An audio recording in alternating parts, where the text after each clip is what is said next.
Powered by Riverside FM.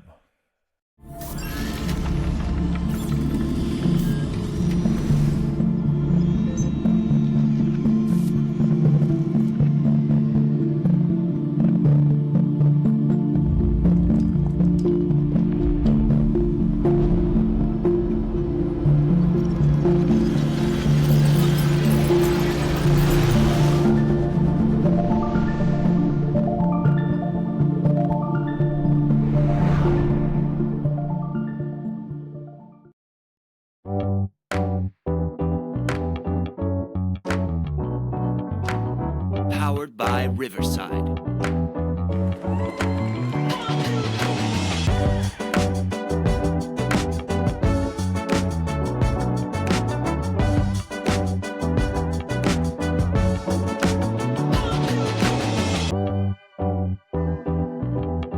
Welcome to Unconventional Playbook. This is your host, Lionel Jones. Welcome to the UP. Please hit that like and subscribe button. Keep the channel growing, and it helps with the algorithms. Hit that like and subscribe if you like the content. Gloomy Tuesday in Wisconsin. Cloudy skies. Lots to talk about. Subject for today is going to be Dan Hurley. Turns down the Lakers job, 6 years, $70 million, I believe. 6 years, $70 million, which for NBA coaches, it's a pretty good contract. And it lets Dan Hurley know, and the masses know, national media, how much they really wanted Dan Hurley to be the coach of the Los Angeles Lakers.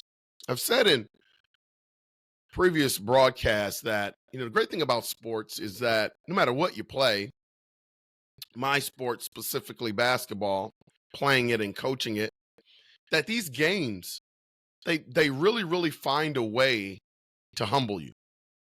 When you have that arrogance, it finds ways throughout the process or the duration of your career, no matter whether you're playing or coach, it just finds a way to humble you when you think you've arrived and you're at a status or you just got things figured out.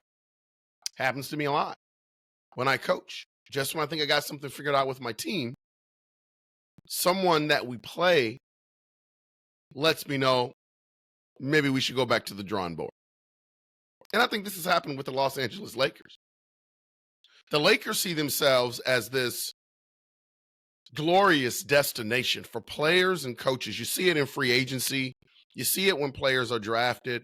The Los Angeles Lakers have this tradition, this story franchise that they feel like everybody wants to be a part of, coaches, players alike. And I think we're starting to see that it may not be the destination that they think they are. Especially when you look at the roster, you've got one of the best young players in the game in terms of Anthony Davis, and you have someone that's in the conversation for being the GOAT. Regardless of whether you think LeBron James is the GOAT or not, you can't dismiss the fact that he is in the conversation. So why wouldn't you want to go there and coach? You got the glitz and the glamour of LA. You got a storied franchise with a lot of tradition that have been successful over the NBA era. I think them and the Boston Celtics has won more championships than anybody right now. They're tied. Looks like Boston's going to win one this year. But you think that would be a destination. Come to find out that it may not be much of a destination.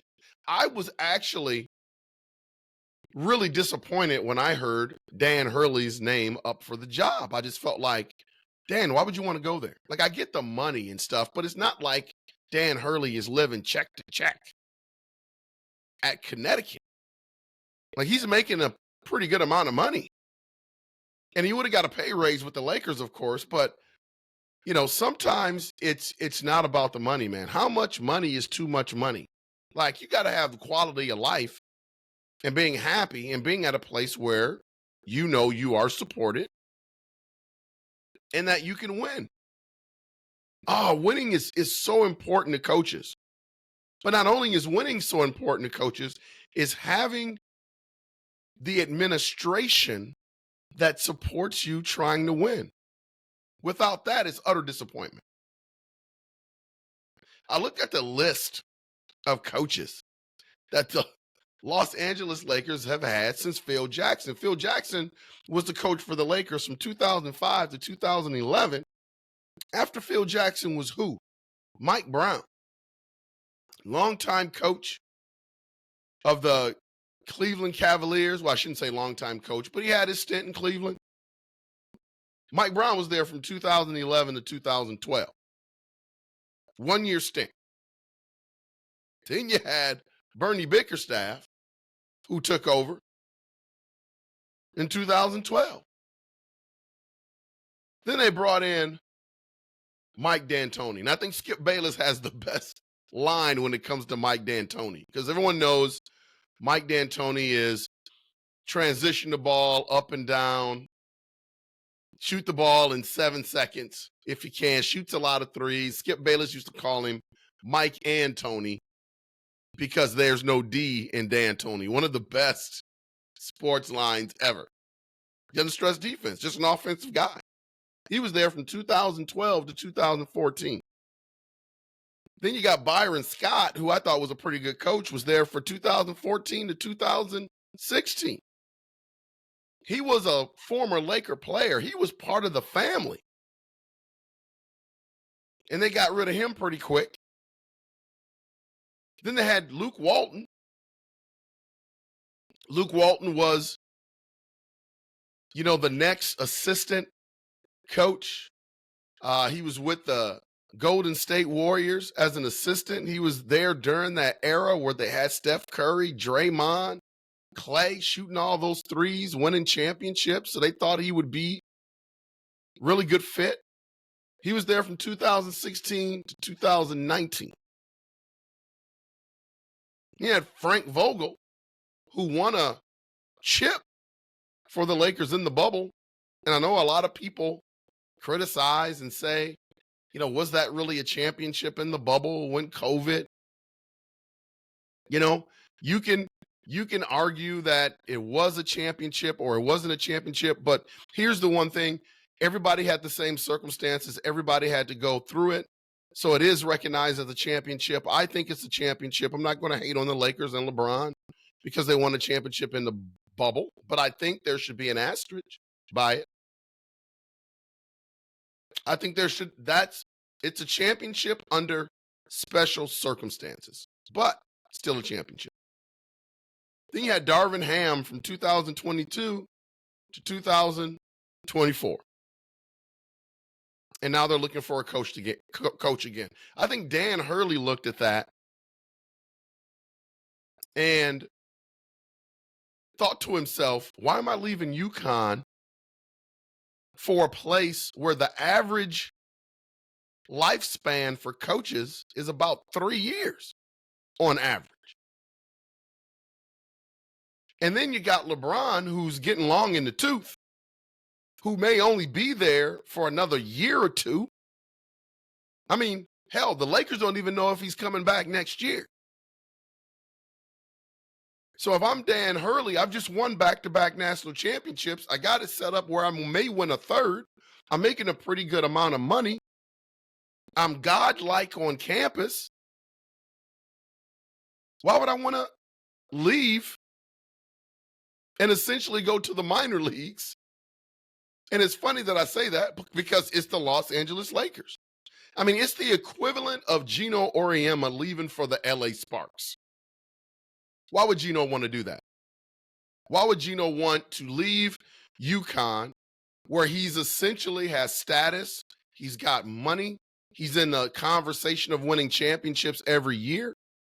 Why would he want to leave and go to a joke of a league like the WNBA is right now and coach at a place like the LA Sparks? I think Dan Hurley had that same mindset. And I'm so glad that common sense prevailed, that he didn't take that job. Because if Dan Hurley would have taken that job, he would have regretted. He would never know if he could win a third national championship with UConn. He probably would have only survived 3 to 4 years with the Lakers. And now he's out hunting again for another job. Because LeBron is going to leave eventually or retire. So he didn't know how long he's going to have LeBron. And then he's out searching for another job again. Sometimes people like security. And I think that played a part in Dan Hurley's decision. I'm so glad he didn't take that job. So now you wonder, who's next? Well, you got JJ Redick. And here's where the NBA and the Los Angeles Lakers coaching search gets joke-like. I respect JJ Redick as an analyst. I respected JJ Redick as a player. Heck, I'm one of the biggest Duke fans when it comes to men's basketball there is. Big fan of Coach Krzyzewski and all that he did there and all the players. Ala Abdelnaby, Carlos Boozer. Those are my guys. Christian Laettner, Bobby Hurley. So I understand the Duke lineage. I just don't understand why the Los Angeles Lakers would want to put a non-coach in that position. That non-coach is set up for failure. Coaching is not just about X's and O's. You've got to be a manager of personalities, not only for your best players, but your 15th player on the bench. There has to be training with that. There's a skill that comes with that. You just can't plop somebody in that has never done it at any level. You're destined for failure. Remember when the Lakers hired Magic Johnson to coach the team? And everyone thought, well, he was a great basketball player. He's got to be a great coach. He understands the game. Think about Magic Johnson.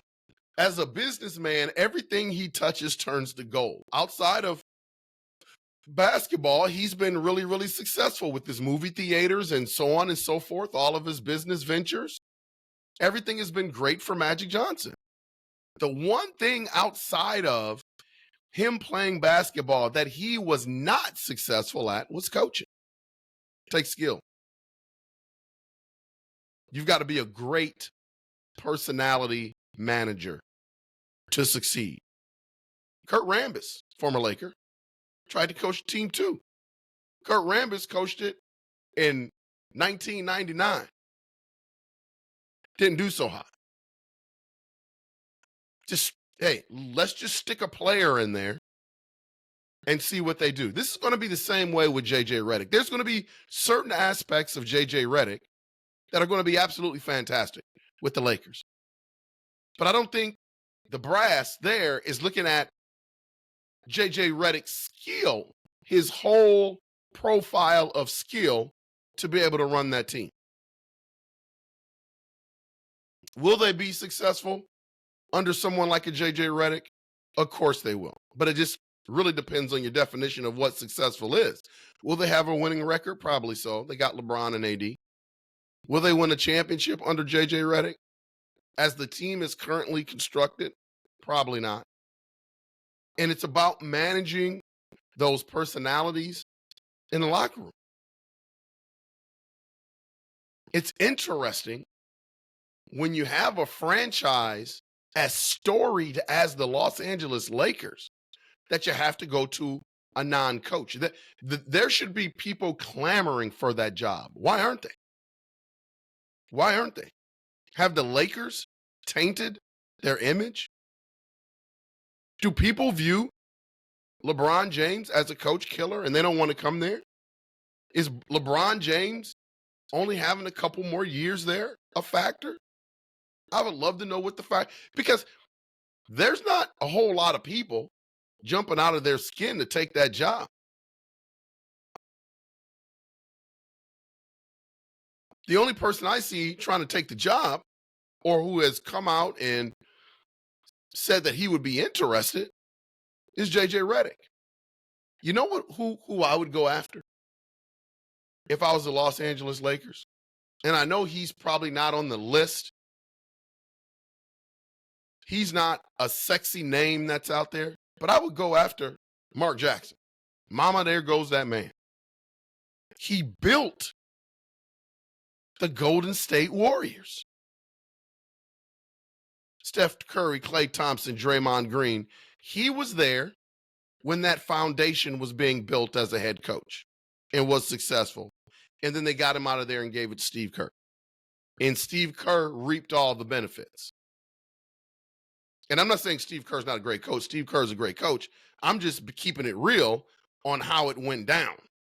And Mark Jackson hasn't had a second opportunity since. Mark Jackson is a manager of people, played the game, and a great X's and O's guy, and has been a great analyst on TV. And he's just out there. Will be a great coach for the Los Angeles Lakers. He's a player's coach for the Los Angeles Lakers. I would love to see Mark Jackson back on the sideline. But I think they're going to bypass Mark, and I think they're going to make a run at JJ. And I don't know how that's going to work out because JJ has his own podcast with LeBron. So the whole relationship dynamic there and bringing that stuff into the locker room, man, I don't know. I just don't think it's a great fit for the Los Angeles Lakers. You need to hire a coach to be in that locker room because it's important. It's going to be interesting to see how it turns out.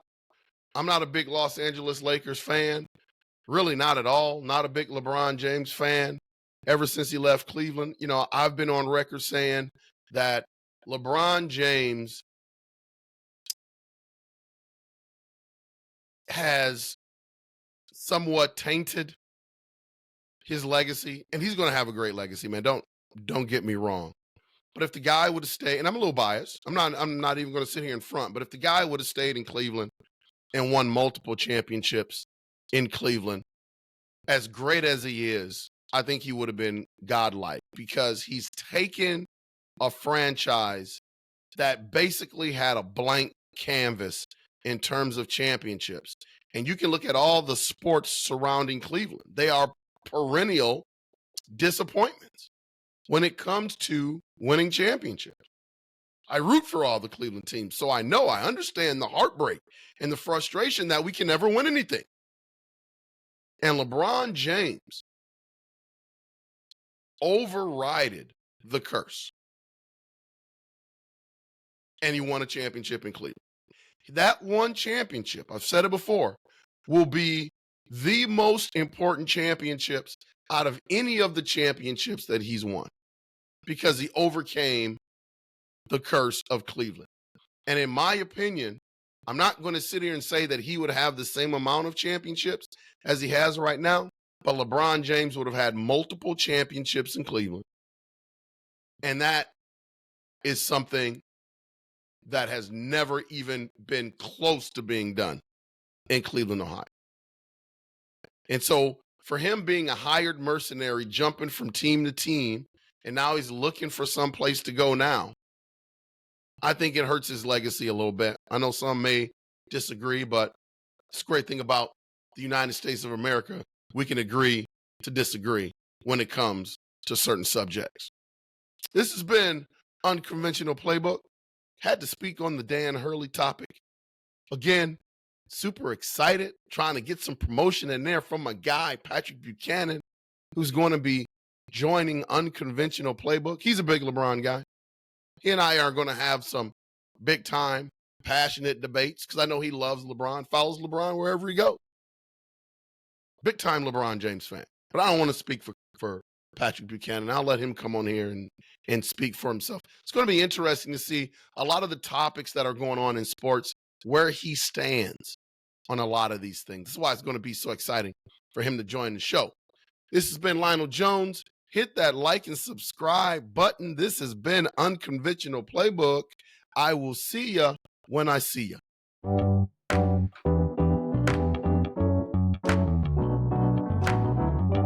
by Riverside.